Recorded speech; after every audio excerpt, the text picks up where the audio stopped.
as if I'm extremely tired, I feel I can't get air in. We all know about that. The drug allergies, is it wide? And the reasons why it's high, low, and wide, etc. As a physician, we obviously know the reasons. An hour to a day to extend your longevity, then you've wasted a thought process and you've wasted a life. Because if with coronary artery disease, we're not as privileged as other populations who probably can escape with that. And we're by nature probably a sedentary person, except for the fact when we go to the park to play cricket. And at that time we drink some extra amount of beers that negates the effect of our playing cricket and having that exercise. We need to structure ourselves. That the gym itself is good to develop muscle mass, but what we're looking at is the cardiovascular exercise, because that's what increases the HDL in the cholesterol, increases muscle mass that burns fats, burns calories much more easily and much more effectively, and decreases the incidences of diabetes at an early age. For us to understand that sedentary habit, I sit for an hour. I don't want to be sitting for an hour unless you're giving me something, unless you're telling me something that makes sense to me. I need to be there exercising if I'm not working. I need to be there trying to do something constructively for myself.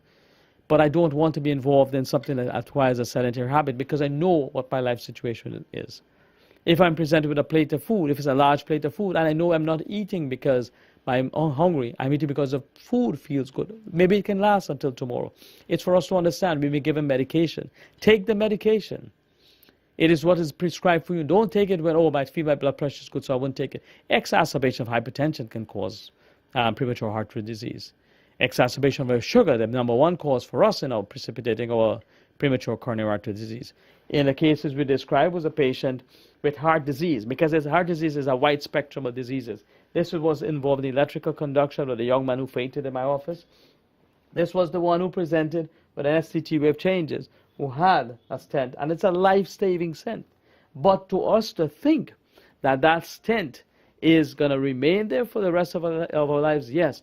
But remember, the disease process that started with the formation of the clot is basically in every blood vessel. It's in the blood vessels of the leg.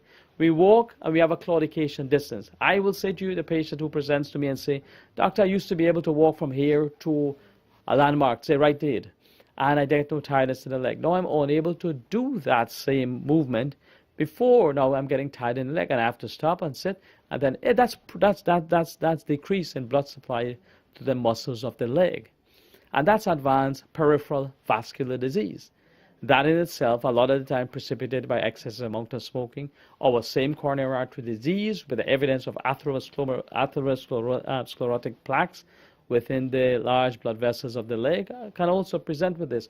The real reason when it occurs in the heart definitely presents with cardiac symptoms, but because the blood vessel to the heart is so tenuous, our blood vessels are so small, and it supplies wide area. Just imagine this narrow blood vessel supplying a wide area of the heart, and it involves not only the heart itself, but the muscles of the heart itself.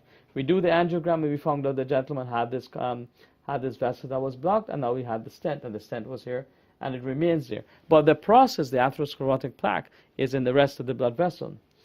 One of the things, and another misconception, is I'm having this chest pain, so I should start to exercise no vigorously. I would like you to be cleared first before you start to exercise vigorously. The reason behind it is this, and I've had an event of this in the past. The atherosclerotic plaque, as it forms initially, is a stable plaque, but it's soft. It doesn't get dislodged. In us, at the ages of 50s, starting to exercise vigorously, we can actually precipitate, through vigorous exercise, the rupturing of a plaque, of a stable plaque, which is not soft, it's a hard plaque. And that plaque will propagate itself, and really now, that opening here is now constricted, and you get a massive heart attack, and you can die there.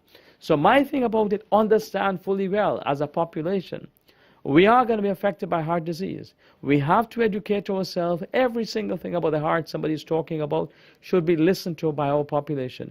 Every single thing to do with diet and exercise should be a gift to us.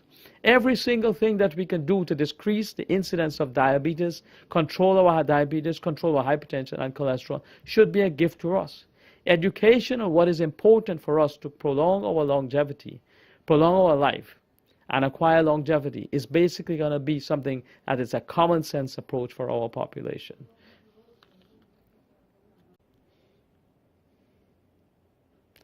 haven't discussed with you and defined that I would like to be remembered as the person who probably in our community highlights more of the problems to do with heart disease and the importance for us. I would also like to describe abdominal pain that can mimic a lot of the symptoms of heart disease. A lot of times it can mimic symptoms of a lot of complaint.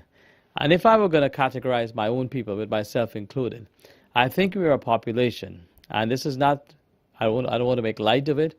We tend to be affected what goes into our mouth and what comes out through our anus. Why I'm saying that? We always at a point of the day, either I'm hungry or I'm thirsty or concentrating or I'm having reflux esophagitis. I feel a burning sensation. I don't think it's only because of our diet of a high spicy food. I think it's also the way in which we grew up that we complain tremendously what takes place from the mouth to the esophagus, to the stomach, and as it spreads to the belly. And as it passes out, am I bloated today? I'm not as regular as I used to be. My stool is not hard. My stool is not... It's a good thing to know. It's a good thing to do. But when it perpetuates our entire activity during our working day, it tends to put us at a disadvantage. So I can tell you about a couple of the things that are commonly seen with belly pain and how it becomes important to us. And one of the things to when to worry and when not to worry. A state of hunger is created because we need to eat food. Let's do it. Let's eat the food. Let's not complain. I've got a gas coming up. I've got a dyspepsia. I feel the thirst. No. You feel thirsty, you drink. You feel like hungry, you eat. You eat, but you eat quantities where it's not going to cause you haven't eaten that now you feel hungry and you eat. But then we eat that big meal. Then we develop the bloating. Then we develop the gassiness. Then we decide, oh, I'm getting obese, so I'm going to stop eating. So I become constipated. Oh, let me drink some laxative. Then I get diarrhea. Then you create a whole gamut of diseases that seem to rotate around each other. Where in fact what you didn't understand your body enough to say, or you didn't understand what you needed. I'm thirsty, I need water. I don't need coffee. I don't need a soda. I don't want to raise my blood sugar. I don't want to start my heart to race. I want simple water. I feel hungry, maybe a cracker, maybe a piece of an apple. I don't need a plate of rice. I don't need 3 bagels. I don't need, you have to be able to quantify what your little body is saying. How much is our caloric intake? And value that because it's important. But back to the medical stuff, which is basically what are some of the common causes that we have with belly pain that can cause. In this particular diagram, it's an explanation of inflammatory bowel disease. Not as common in our society as it is in other racial groups, but just to say we will hear a lot about it because we live in a multiracial society, but much more controlled in terms of the media by diseases that affect the Caucasians and the Afro-Americans. We are obviously moving up in terms of our political clout, and hopefully our disease will also be highlighted.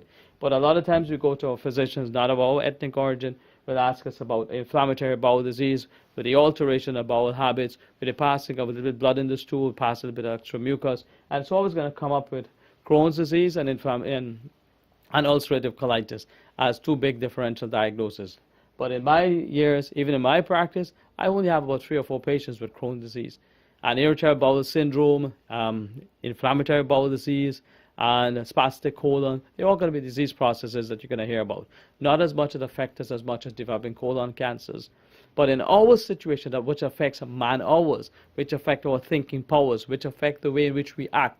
Because if obviously we overwhelm what's going on in the gut, I'm not even concerned about working. I'm not concerned about even doing what I want to do for the rest of the day. My day is blown, and I've wasted an entire day by worrying with my gut.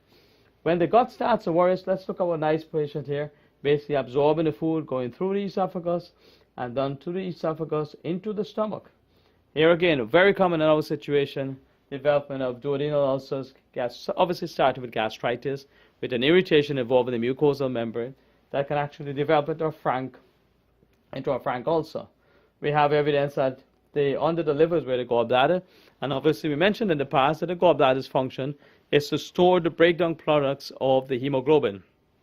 And as the hemoglobin is broken down into protein and protoporphyrin, it actually forms the nucleus of a lot of bile stones. That's primarily that forms in the gallbladder, and it presents with pain primarily over the areas, which is Murphy's point, which is exactly under the rib cage here. You breathe in, the liver descends, the gallbladder, especially if it's inflamed with presence of stone, and actually feel the tenseness and the pain over this. And a good friend of mine who has situs inversus, which is a very, very rare condition, very, very, very rare, he feels the pain on the other side. But that's not the classic one. The one we face with is what happens here. Also, in addition to that, we have cholesterol stones that also forms in the gallbladder. It presents with belly pain. We mentioned the incidence of chronic inflammatory bowel disease, in which we fill up the gasiness. But more in our situation is that the inflammation due in the small intestines to inflammatory bowel disease, of Crohn's disease and ulcerative colitis. It's more to do with an excessive amount of gasiness, the way we eat, the way we do not understand how our body functions, the way we decide to pump as much food as we can into the system because the food is available and not that we need the food. We need to learn from others as well that the way the Europeans have maintained their body weights and have decreased the incidence of morbidity due to the fact that they've controlled their BMI, meaning their ideal weight for their height, and they're altering their lifestyle where they're able to rest for particular periods of the day, and they're able to decrease the amount of stress and have a much higher survival rate than we experience in the United States. And we understand that basically we're here for a purpose, which is to make an opportunity, but at the same time, not at the expense of our health. At the same time, we face with, obviously with our foods, we eat on the run, we develop a lot of times dysentery, belly pain, vomiting, because of food poisoning, either eating food with dirty hands or eating food that comes from a cooking environment, and basically we find we can get those irritation. Not forgetting for one case, the incidence of gastritis with hemorrhage, obstruction, perforation, penetration can present with a lot of other symptoms, including rectal bleeding. We also face with incidence of colonic cancer or diverticulitis. Not very common for us, diverticulitis. Colon cancers is here more commonly diagnosed, obviously because of the aggressive methods of pursuing an undiagnosed colon cancer. And we can go on and on with the diseases of the kidney that can present with renal stones, in which we present with pain over the loin, radiating to the groin, and pain over the lower part of the back. Liver disease, especially some of us who are alcoholic, presenting with fatty changes in the liver, an increasing incidence, sadly to say, that I'm seeing of hepatitis C in my population, and hepatitis B. I've seen quite a few cases over the last year. I'll be to say that it's important for us to realize that some of the diseases that we face are brought on by genetics. Some of the disease we exacerbate by our own habits. It is important for us to understand that if we combine a very intelligent approach of knowing what this particular body needs. This is the height that's given to you by God, but the weight was not given to you by God. The weight was given to you by choice. Your eyes are seeing the food. Your stomach does not dictate what goes down. You are not a recipient of the food that's exposed to. You're not a recipient of the alcohol. You are the one who is the guardian to your own soul and survival. And you're the one who says, I can eat as much as this and I can drink as much as this to be satisfied, because my intention is to live here as long as I possibly can and enjoy what I've acquired in life so far.